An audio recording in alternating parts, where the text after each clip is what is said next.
Salve Telatrekkers, bem-vindos de volta para mais um vídeo. Eu sou o Heitor Teixeira e separei esse tempinho aqui pra gente falar sobre 3 assuntos que estão rolando aí essa semana na internet. Eu vou deixar os links aqui na descrição do vídeo para depois quem quiser dar uma acompanhada nas matérias.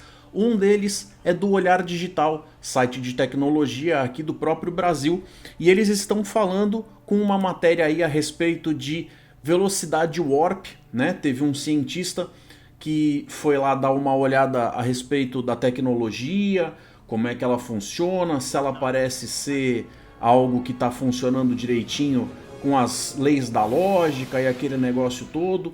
Então ele fez alguns cálculos, usou lá o manual técnico da nova geração para poder fazer algumas medidas de velocidades, e na matéria a gente vê, começa que eles já falam ali que na série Jornada nas Estrelas os caras têm uma tecnologia que pode levar para qualquer galáxia. Não é bem por aí, então quem escreveu a matéria nesse sentido não foi tão feliz com o que disse nessa linha, mas o que eu queria me pegar não era exatamente nisso, é mais no lance de que realmente, de fato, a gente tem aí na astronomia distâncias tão gigantescas que fica extremamente difícil da mente humana comum sequer conseguir vislumbrar. As distâncias são enormes, isso tem implicações lógicas muito fortes.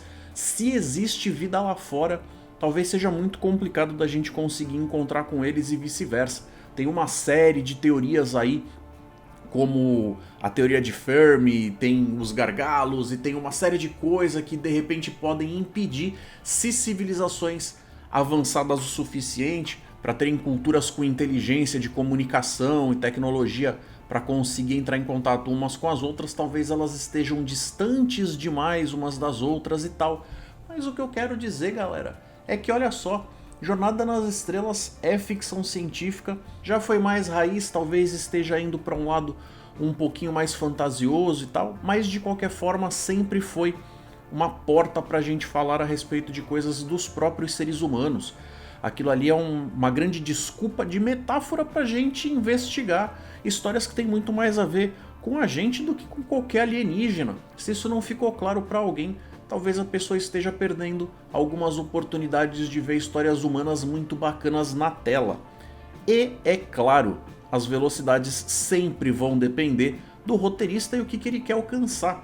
Uma coisa que eu sempre achei um pouco complicada de entender, porque eles nunca se aprofundaram nesse sentido, e talvez as explicações que tenham sido dadas tenham sido colocadas de uma forma ou tão complexa para uma pessoa não letrada, né, nesses assuntos, ou de repente uma pessoa que não tem conhecimento todo, ou deixadas de propósito meio nebulosas para poder contar a história da semana, aonde o mais importante é você conseguir dizer que a gente consegue alcançar distâncias gigantes, enormes, em às vezes dias, às vezes semanas, às vezes meses, mas que a Voyager, por exemplo, que foi parar lá do outro lado, no quadrante Delta, tinha tanta dificuldade de chegar em casa, ainda que eles viajassem em velocidade máxima, eles vindo em linha reta levariam ali por volta de 75 anos para chegar por aqui. A gente sabe que tem uma discrepância entre as tabelas, tanto as velocidades warp, como elas são descritas na época da série clássica e depois na nova geração.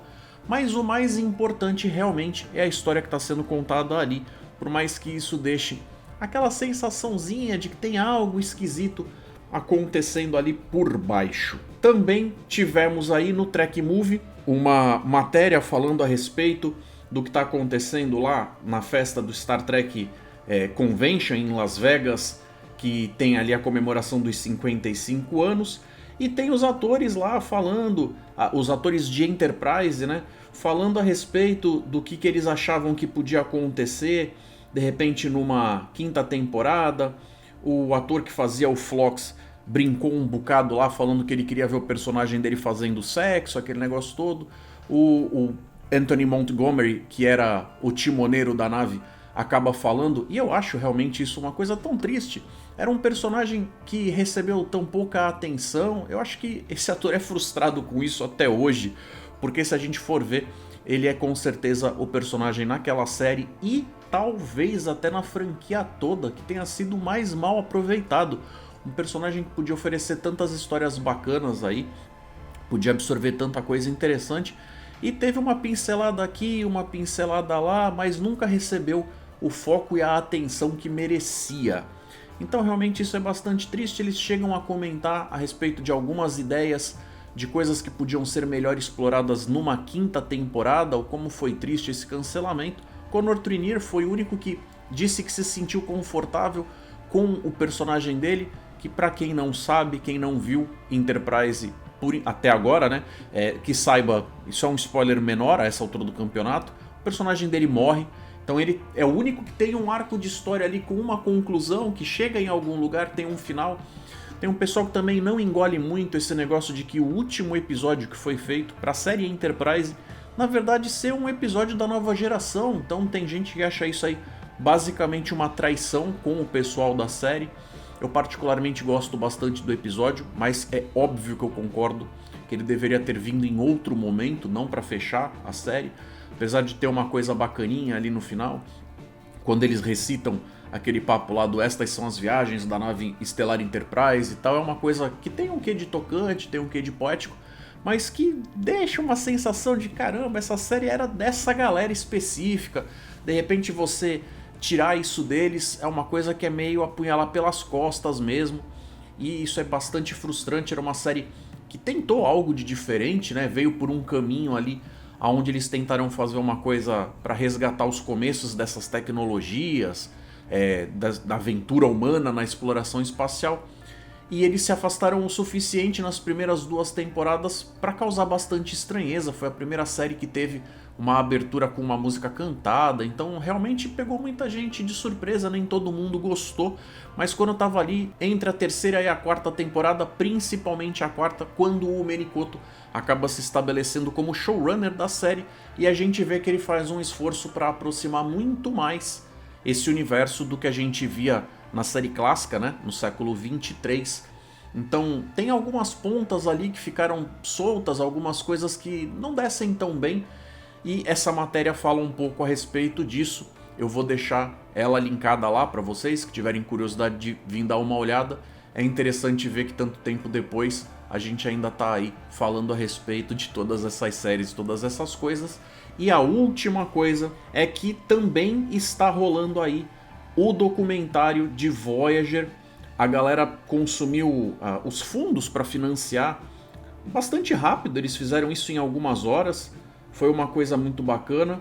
Você vê os atores falando a respeito de como vai ser, tem uma série de coisas ali acontecendo para falar a respeito desse documentário, que ainda deve demorar um pouquinho para chegar, mas para quem assistiu aquele documentário do Deep Space Nine, O que Deixamos para Trás, é de se esperar que esse aqui também tenha coisas muito bacanas. Eu acho uma pena que ele tenha que ser feito assim, meio que por conta da galera se juntando e tal, que o estúdio, os detentores do direito não tenham se esforçado em nada. Isso mostra o desrespeito total que eles têm para com o produto que é deles, aquilo que eles não conseguem perceber, o valor, o potencial que tem, e realmente isso é o tipo de coisa que faz com que a gente se pergunte o que eles estão entregando aí na nossa mão.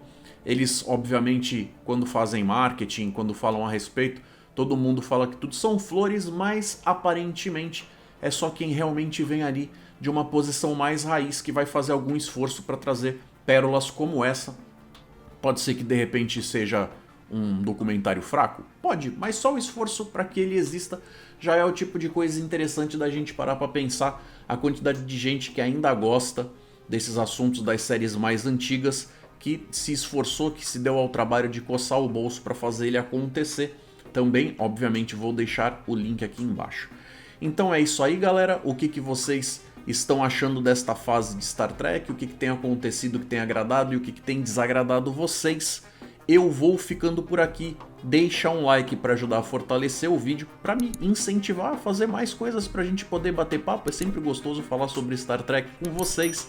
Eu vou deixar aí 2 sugestões de vídeo para vocês assistirem. Um forte abraço, galera, e até mais.